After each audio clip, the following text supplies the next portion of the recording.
Pride and Prejudice by Jane Austen. Chapter 35. Elizabeth awoke the next morning to the same thoughts and meditations which had at length closed her eyes. She could not yet recover from the surprise of what had happened. It was impossible to think of anything else, and totally indisposed for employment, she resolved, soon after breakfast, to indulge herself in air and exercise. She was proceeding directly to her favourite walk, when the recollection of Mr Darcy's sometimes coming there stopped her, and instead of entering the park, she turned up the lane which led farther from the turnpike road. The park paling was still the boundary on one side, and she soon passed one of the gates into the grounds. After walking 2 or 3 times along that part of the lane, she was tempted, by the pleasantness of the morning, to stop at the gates and look into the park. The 5 weeks which she had now passed in Kent had made a great difference in the country, and every day was adding to the verdure of the early trees.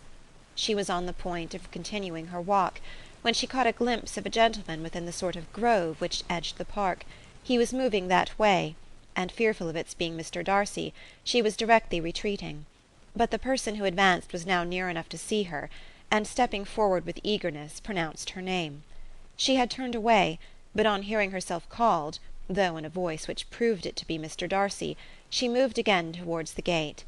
He had by that time reached it also, and holding out a letter which she instinctively took, said with a look of haughty composure, "I have been walking in the grove some time in the hope of meeting you. Will you do me the honour of reading that letter?" And then, with a slight bow, turned again into the plantation, and was soon out of sight. With no expectation of pleasure, but with the strongest curiosity, Elizabeth opened the letter, and to her still increasing wonder, perceived an envelope containing 2 sheets of letter-paper, written quite through in a very close hand. The envelope itself was likewise full. Pursuing her way along the lane, she then began it. It was dated from Rosings at 8 o'clock in the morning, and was as follows. "Be not alarmed, madam, on receiving this letter, by the apprehension of its containing any repetition of those sentiments or renewal of those offers which were last night so disgusting to you. I write without any intention of paining you, or humbling myself, by dwelling on wishes which, for the happiness of both, cannot be too soon forgotten, and the effort which the formation and perusal of this letter must occasion should have been spared, had not my character required it to be written and read. You must, therefore, pardon the freedom with which I demand your attention. Your feelings, I know, will bestow it unwillingly, but I demand it of your justice. 2 offences of a very different nature, and by no means of equal magnitude, you last night laid to my charge. The first mentioned was, that regardless of the sentiments of either, I had detached Mr Bingley from your sister, and the other, that I had, in defiance of various claims, in defiance of honour and humanity, ruined the immediate prosperity and blasted the prospects of Mr Wickham. Wilfully and wantonly to have thrown off the companion of my youth, the acknowledged favourite of my father, a young man who had scarcely any other dependence than on our patronage, and who had been brought up to expect its exertion, would be a depravity, to which the separation of 2 young persons, whose affection could be the growth of only a few weeks, could bear no comparison. But from the severity of that blame which was last night so liberally bestowed, respecting each circumstance, I shall hope to be in the future secured, when the following account of my actions and their motives has been read.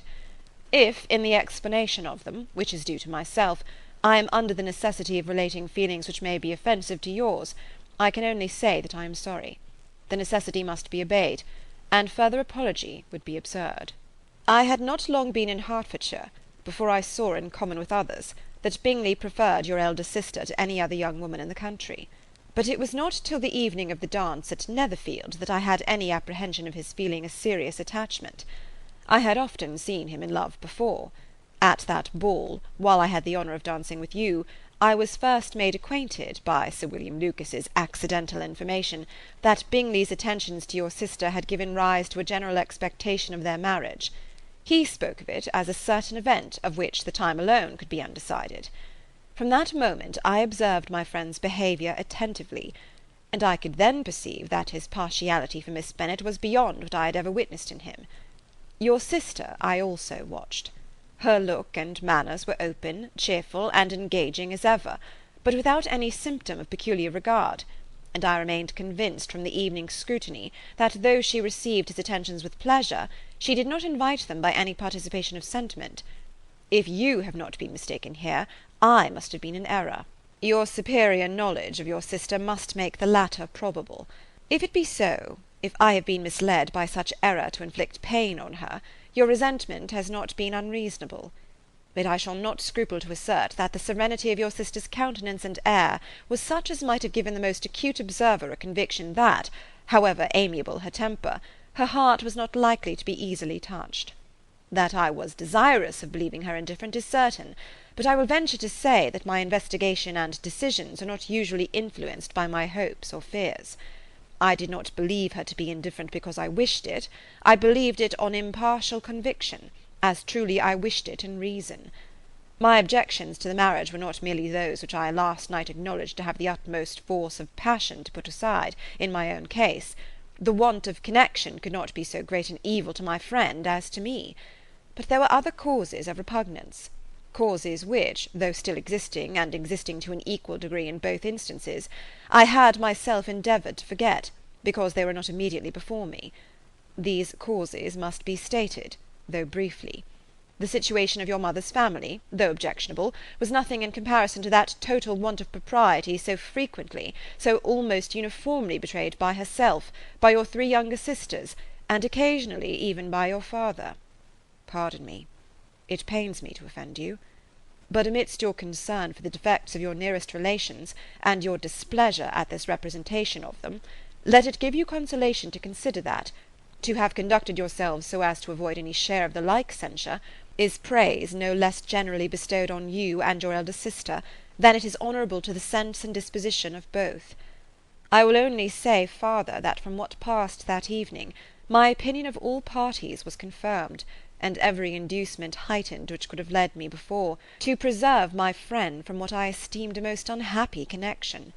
He left Netherfield for London on the day following, as you, I am certain, remember, with the design of soon returning. The part which I acted is now to be explained. His sister's uneasiness had been equally excited with my own. Our coincidence of feeling was soon discovered, and alike sensible that no time was to be lost in detaching their brother, we shortly resolved on joining him directly in London.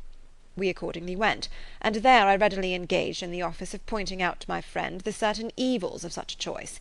I described and enforced them earnestly.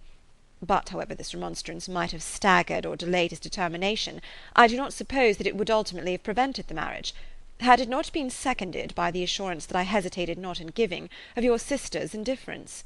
He had before believed her to return his affection with sincere, if not with equal regard. But Bingley has a great natural modesty, with a stronger dependence on my judgment than on his own. To convince him, therefore, that he had deceived himself was no very difficult point. To persuade him against returning into Hertfordshire, when that conviction had been given, was scarcely the work of a moment. I cannot blame myself for having done thus much. There is but one part of my conduct in the whole affair on which I do not reflect with satisfaction.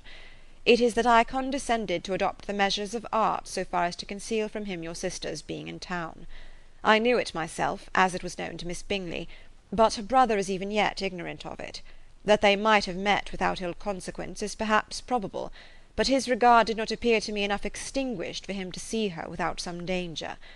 Perhaps this concealment, this disguise, was beneath me. It is done, however, and it was done for the best. On this subject I have nothing more to say, no other apology to offer. If I have wounded your sister's feelings, it was unknowingly done, and though the motives which governed me may to you very naturally appear insufficient, I have not yet learnt to condemn them.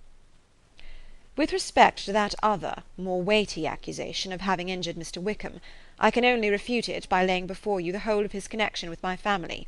Of what he has particularly accused me, I am ignorant, but of the truth of what I shall relate, I can summon more than one witness of undoubted veracity.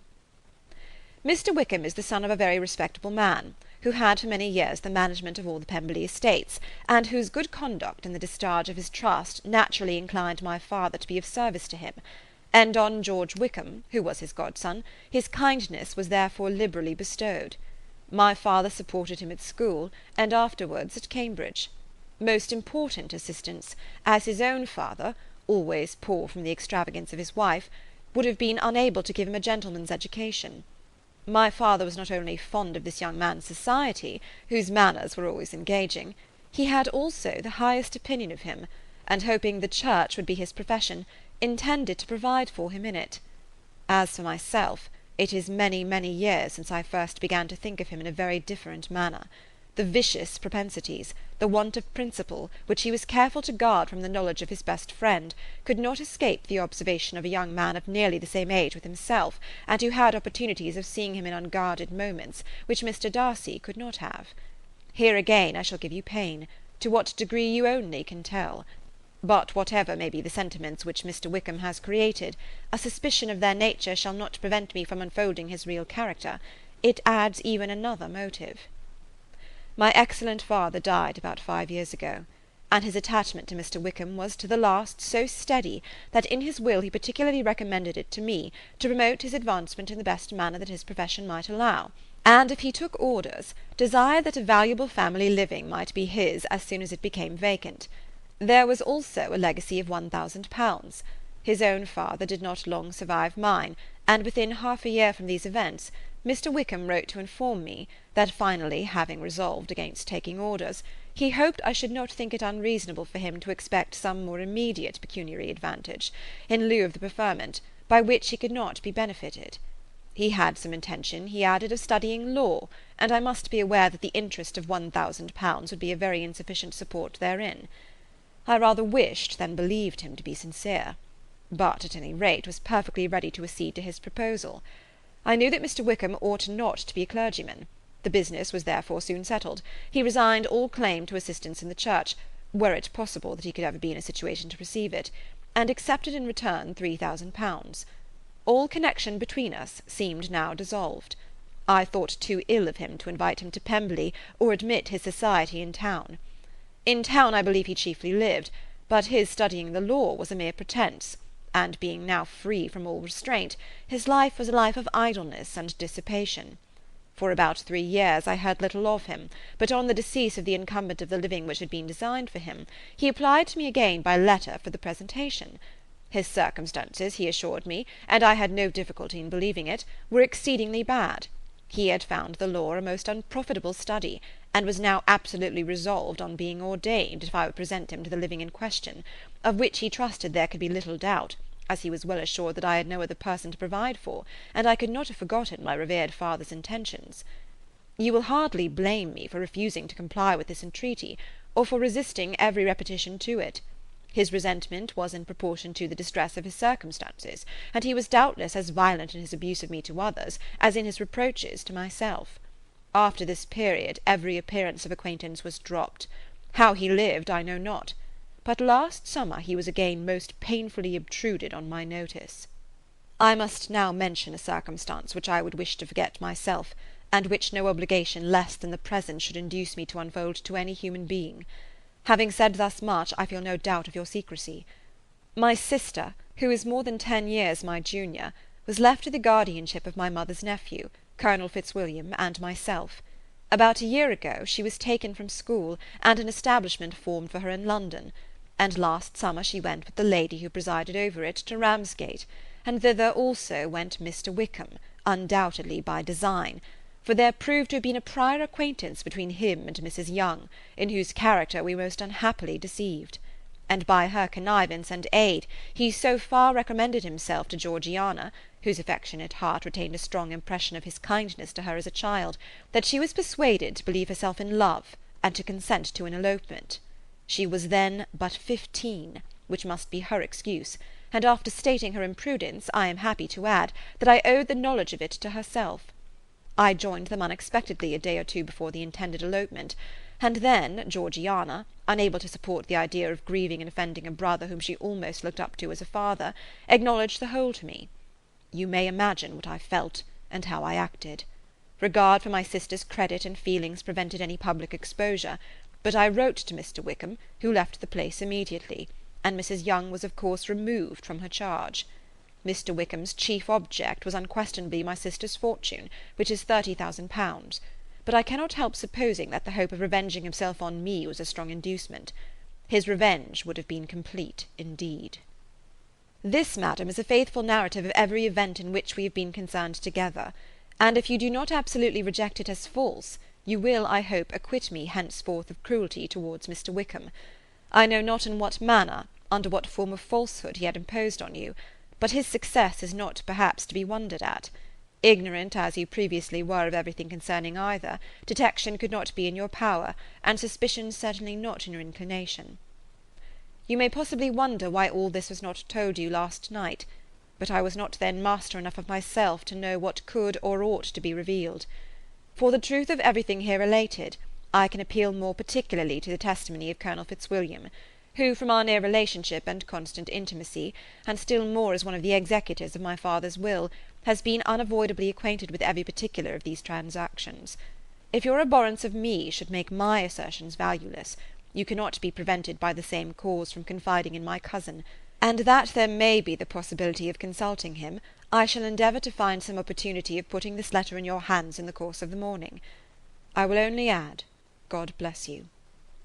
Fitzwilliam Darcy. End of chapter 35.